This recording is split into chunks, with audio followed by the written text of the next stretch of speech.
Dans les profondeurs silencieuses de l'océan, là où la lumière du soleil n'atteint plus, un miracle se déploie.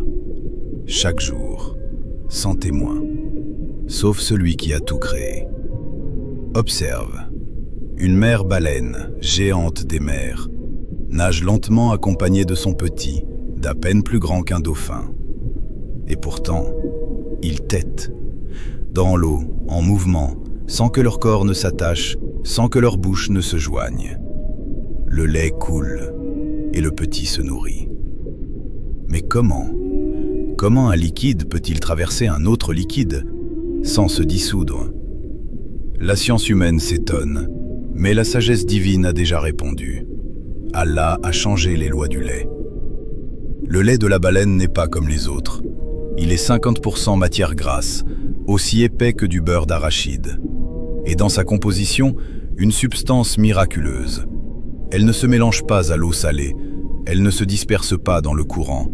Chaque goutte reste intacte, comme un filament vivant, guidé vers la bouche du petit.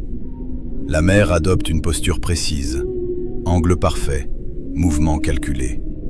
Le petit, par un instinct qu'aucun cerveau n'a programmé, se glisse à ses côtés, au millimètre près, au moment exact.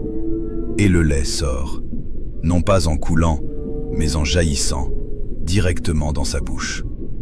Ils nagent, ils respirent, ils vivent, et tout cela dans les abysses, loin de tout regard, loin de toute louange humaine. Ce petit ne sait ni chasser, ni manger, ni survivre seul. Mais Allah lui a tout préparé, la nourriture, la méthode, la position, le moment. Gloire à celui qui crée, puis harmonise, détermine, puis guide. Si Allah prend soin d'un baleineau dans les ténèbres de l'océan, crois-tu qu'il t'oublierait, toi, sur terre? Non, car celui qui a conçu ce miracle silencieux t'a déjà tracé ta subsistance, avec la générosité même du généreux.